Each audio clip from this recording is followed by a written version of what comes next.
Hello and welcome to the Good Girls Get Rich podcast. I'm your host, Karen Yankovich, and I am diving deep into LinkedIn with a few episodes in a row. And this one is we're really truly going back to basics. We're talking about the 5 profile shifts that will attract your highest paying opportunities, clients, jobs, boards of director spots, whatever it is you're looking for, right? What do we need to have on your profile to be able to do this? This is really the most powerful tool you have at your disposal for growing your impact, growing your influence, and growing your income. It's your LinkedIn profile. It's what comes up when people throw your name in a search. It is where you can tell the world what you want them to know about you. And, I'm not talking about stuffing your profile full of keywords or pretending to be somebody you're not. I'm talking about leaning into the genius that you are. And, in our She's Linked Up program and in all the work that I do, really the private client work as well, we write your LinkedIn profile for you. And it is so we very frequently we get people say to us when we're writing it, like, "Oh, can I really say this about myself?" I mean, we're not making stuff up about you, right? We're just really helping you lean into the things that you're amazing at, the things that you've done, right? Really projecting yourself into the future. A lot of people think about your LinkedIn profile as your online resume. And I believe that your resume is all about who you used to be. Your LinkedIn profile should be positioning you for the person you're becoming, the person you're stepping into, dress for the job you want, right? So we're going to talk today about how to do that. Again, we're not making stuff up. We are just going to create it in a way that we're only talking about the things that are valuable to you moving forward. So I'm going to talk about making 5 key shifts that move your profile from looking like that digital resume to becoming an opportunity magnet. The reality is people do they're checking you out, right? They're using your LinkedIn profile to check you out, but honestly, they don't really care about you. What they want is for you to sell them on why they should care about you, why you can be the person that can make impact on them, that can change their lives, right? So we want to tell them about you, but we want to make it about them. So let's talk about what is not working first. So many people come to me with LinkedIn profiles that are, again, rooted in their past, all about who they used to be. It's chronological, it's factual, and maybe it's impressive, right? I want you to tell me about all the impressive letters you have after your name. And I mean, you earned them. You deserve to shout that loud from the rooftops, right? But it reads like a job application, right? Because nobody really cares about most of that stuff. That resume energy puts you in a position of waiting to be picked. Have you ever, I don't know if you've ever put a resume out on a site like Indeed or something. You just get drowned with resumes. You don't want to be one of the million, right? Because we're not here to be picked. We are here to attract and choose. All right, think about that. We're here to attract and choose. The moment you step into your thought leader energy, your profile is less like a list and less like a resume and more like a story, right? And those high paying clients, those high paying jobs, those high paying opportunities, they invest in stories and strategy, right? Not job descriptions. Nobody cares that you know Word or Excel, right? I mean, there's a place for that in this process, but it's really not here on your LinkedIn profile. So we're going to talk about a checklist of sorts, right? 5 high impact shifts to transform your LinkedIn profile into a revenue generating asset in your life. Okay. And remember that your LinkedIn profile, I want you to, if you're sitting on your computer while you're listening to this and making changes to your profile, if you're driving, go back and do that, right? So you can pause it and start again and pause it and start again. Remember that this is not Mount Rushmore. This is not set in stone. I want you to lean into your genius and lean into something really specific and be really clear on what you want to attract and who you want to attract with your LinkedIn profile. But if it changes tomorrow, that's okay. You can change it, right? So just go with me here for a little bit, if you wouldn't mind. All right. So let's talk about your headline. A lot of people think about headlines as a job title. It is, and that's really what they put in there, right? And nobody is looking for a CEO, right? I mean, I guess maybe looking for an accountant, but if you have on your headline marketing consultant / speaker / coach / whatever, You and 90,000 other people on LinkedIn have the same thing, right? I want you to shift the energy of that. Your headline should tell people who you are, who you help, and how you help them, right? So make it outcome focused, make it super specific, speak to the transformation, not the title, right? So one of the things I like to talk about is, like, let's say you're a financial planner and you're a financial planner, and you're a great financial planner. And if you're a financial planner, you probably can't even use this because I know you have licensing compliance issues, but we're going to use you anyway as an example. Put yourself, whatever you do, put it in this example. You can say, I'm a financial planner and I have these great letters after my name, and you earned them. You deserve to use those letters, right? But nobody really cares about those letters, right? They want to know what you can do for them. So if you say, I'm a financial planner and I help women over 50 create enough wealth to retire at 60, now you're telling me about you, but you're making it about me, right? Do you see how that subtle shift happens? So who you are, who you help, and how you help them in your about section. And by the way, come into our Facebook group, linkedinforwomencommunity.com, linkedinforwomencommunity.com. Join the Facebook group. I'm happy to give you feedback on this stuff in the Facebook group once you make some of these changes, right? Okay, the next shift. Your about section. I want you to think about that word, about. Okay, people want to know about you. They don't want it to be, they don't want it to be like, first of all, it needs to be in first person. They want you to be speaking to them, right? So make sure you read it out loud when you've written it so that you can make it feel like it sounds like you. Sometimes what I recommend to people is they take your phone and take like a transcription app on your phone and just talk for a couple minutes about why you do what you do and why you love what you do and who you serve. Just talk for a few minutes, have that, and then edit that into 2,600 characters. You have 2,600 characters in your about section. It used to be called a summary, right? And a summary is boring, right? Like, give me the summary. It's like the Cliff Notes. But about section, that's juicy, right? Give me the juice. Give me the juice.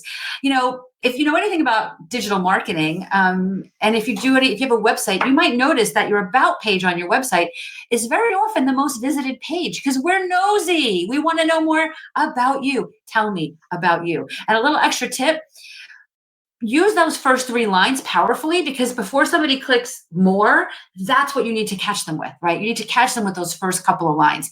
You are not here to just talk about, like, with over 20 years of experience in digital marketing, right? Tell me something like, you're not here to build a personal brand for fun. You're here because you're done being the best kept secret and you're ready to be unforgettable. See the difference between those two things? That's what I want from you. All right. Shift number 3, we're talking about your history now. Now, this is the most resume-like section of your profile, right? So this is where you want to put your previous jobs and you want to put your previous, experiences. But here's the thing. You want to pull from those experiences what's relevant to what you're doing now. Let me give you an example. If you look at my LinkedIn profile, you'll see that feels like a million years ago. I was the vice president of Infinity Communications Group. And at Infinity Communications Group, I basically did everything. I mean, I ran the company. The president, God bless him, was an amazing mentor to me, but he was more of a figurehead president, and I basically did all the things. I bought office furniture. I picked out health benefits. I hired contractors to clean the cleaning people. I went out on sales calls. I hired and fired people, right? Most of that stuff is completely not relevant to what I'm doing now. So if you read that, it just talks about my experience in sales and marketing and partners, and you know what I mean? It talks about that because that's what's relevant. If what I was doing now was human resources related, maybe I'd be talking about that, right? But it's not, so it's not relevant. You don't have to put everything you did in your previous experiences into those things unless there's a reason for it. If it showcases you as a thought leader, then by all means use it, right? For example, if you were president of the PTA, put that in your experience section because that shows that people have confidence in you as a leader, right? So put that in there. It doesn't have to be, it says experience, not job, right? If you're on a board of directors, put that in there. It shows people that you have experience. So really the goal of that is you want to build the story of you way back from when you used to work at McDonald's to now, right? And when you used to work at McDonald's, we don't need to hear about, you might want to put things like, oh my gosh, I remember to this day coming home smelling like French fries, right? But also, you might want to put, if like what you're doing now is people related, you may want to put something like, I remember that when old man Murphy came in, I was the one they called because nobody else was able to handle his order without him complaining. But I knew I became friends with him, and and I made sure he was well taken care of, and he appreciated that, right? Tell me something like that, even if it was about something like McDonald's, because it tells me about who you are today. Make sense?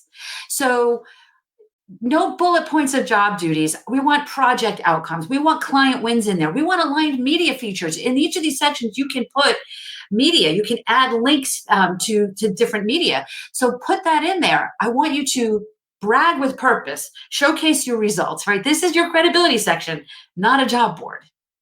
All right. So moving on. Shift number 4, your image, right? I want you to think about from your profile image to your header image on the top.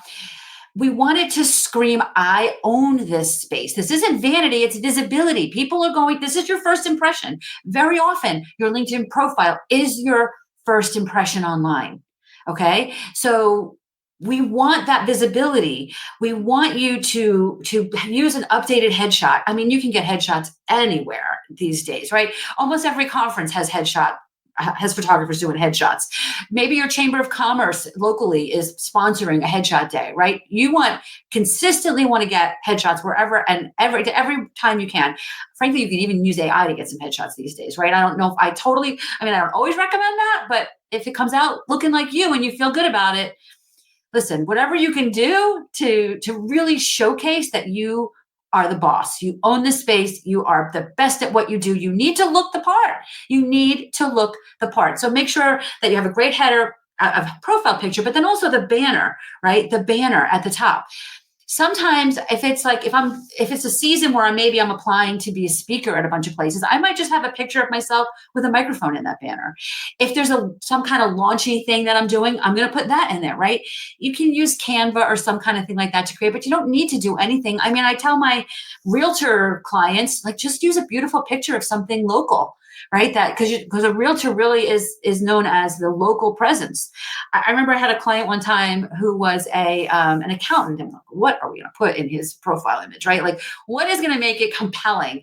And turns out he raced sailboats. So we used a picture of his boat in his header image because it made him interesting, right? And of course, when you went through it and it's about sections like that, we talked a little bit about that as well. So we want people to see you as interesting. We want them to say, I want to know this person. And your imaging is a big part of that. All right. Shift number 5. Okay. Let's make sure you have compelling calls to action. I would love to tell you, if you say, call me, that they will. And I have gotten people that called me from LinkedIn. I'm not going to lie, that has happened to me, but not enough. And I have a lot of LinkedIn connections, not enough, right? You want to drive people to what exactly you want them to do. So in your featured section, make sure if you want people to book a call with you, put a link to that in there. And don't just put your link, create a thumbnail that says, want to talk? Click here to book on my calendar. Like, make it really, really easy. If you're looking to get more speaking engagements, make sure that you have your speaker reel in your featured section. Put a lead magnet in. There's so many different places you could put lead magnets in your LinkedIn profile directly into where people can click directly into grabbing your lead magnet. Make sure that in your about section, you have you tell people exactly what you want them to do next. And, I'll use realtors as an example as well. A lot of times realtors like to say, I'm going to give you an assessment of the value of your house. It's a little bit like going on a first date and expecting a little too much, right? Like, take them for coffee first. People don't know you yet. They're probably not going to give you their address because they don't know who you are. They don't want you haunting them and hounding them, right? So give them something simple like 5 things you need to know. 5 things that you might not have thought of you can do to your house to increase the value by 10%. Something like that, right? Something that people are going to like, ooh, I want that. Because what it's doing is it's drawing them into your world, and then they're in your world and they'll learn more about you. Now, you absolutely also want to make sure that you let people know how they can reach out to you. I have 100% had people not knew who I was on Tuesday morning, and by Tuesday evening were a high-paying client because they came across my LinkedIn profile, So I had an easy way to book a call on my calendar. I had calendar openings for that day. They booked the calendar opening for that calendar for that day and became a client in that same day. So that has absolutely happened to me. And remember, the first part of that sentence, they didn't know who I was Tuesday morning, right? So it's not because I have a podcast or I'm any big deal. The same thing can be for you. They came across your LinkedIn profile, but you have to take them down the path, look credible, and make it really easy for them to get on your calendar if getting on your calendar is what you want people to do. So tell them what to do next. Make it easy, make it bold, and make it simple, okay? Let me tell you about a couple of my clients here. First, I want to tell you about Teresa. Teresa was working with us and we wrote her LinkedIn profile for her. And she completely blew up her business from some of the work that we did together. But when Teresa was working with, and she was in corporate still, and so she had occasion to work with headhunters and things like that in the job she had. And one of the headhunters said to her, "Your profile, your LinkedIn profile, is the gold standard for what LinkedIn profiles should look like. This is what we want for you. This is what we want for you." Then there was Katie. Katie literally came to us. And we had just started writing her profile. And she came to us and said, "I made the changes you recommended on my profile." And Katie was not in our program yet when this happened. "I made the changes you asked me to make." So let's just assume Katie listened to this podcast, right? She made the changes that we talked about in this podcast. She said, "Somebody came across my LinkedIn profile. She booked a call on Tuesday, and by Friday I had a new client," right? This is how fast this stuff can happen. And then there's Jenny. Jenny, we did work with Jenny, and Jenny had been in the same job for 8 years. 8 years she'd been in the same job, and she was looking to make some changes. In what she was doing. So we rewrote her LinkedIn profile for her, really positioning her as a thought leader in what she did. And within a week of rewriting her profile, first of all, the mayor of the town, knocked on her door and said, "I had no idea that you were doing all this stuff. That's amazing. I make it a point to make sure I know all of the influential people in our town." Which, how crazy is that? Her boss's boss reached out to her and said, "How did I not know you worked for us? How did I not know you before I saw your LinkedIn profile?" And created a position for her. And she has since then gone on to be C-suite in the position that was in the company that she was in. 8 years she was doing the same job. 3 weeks after revamping her LinkedIn profile, everything changed for her. These are real life stories, okay? So this is stuff you need to do once, right? You make these 5 shifts, and within weeks of updating your profile, these opportunities come up. That's the power of positioning. That's the power of positioning, when your LinkedIn profile reflects who you really are, not what you've done, but who you are and who you help and how you help them. It attracts the people ready to invest in you at the highest level. So here's what I want you to do. Pull up your LinkedIn profile and look at these 5 areas. And I want you to look at them and say, is this helping me make more money? Is this bringing in income? Do I look like I'm peers with the most influential people in my industry? Or is this playing safe? Okay. And pick one section. You don't do the whole profile today, but pick one section to upgrade this week. And if you want help, I've got your back. We dive deep into these transformations inside She's Linked Up, because this isn't just about looking good online. It's about creating a presence that brings in money, right? I want there to be more wealthy women in this world. And it starts with how you show up. So I want you to have more high ticket opportunities, more aligned partnerships. And it starts with this work that we're doing here. And so if you want to learn more about She's Linked Up, just go to my calendar, KarenYankovich.com/call, grab a spot on the calendar. We're happy to chat with you. And then we have a bonus for you today for tuning in. I've got a free download for you, the 100K Profile Blueprint. It walks you through all 5 shifts with examples and scripts and templates. So if you go to KarenYankovich.com/313 download, you can download the 100K Profile Blueprint and then just put it next to you on your desk as you're going through your profile, and it'll give you some tips to move through this, okay? You are not invisible. You are not behind. You are one LinkedIn profile away from the kind of clients and opportunities that change everything for you. So let's ditch the resume. Let's build your revenue. And I will see you next week on another episode of the Good Girls Get Rich podcast. Thanks for being here.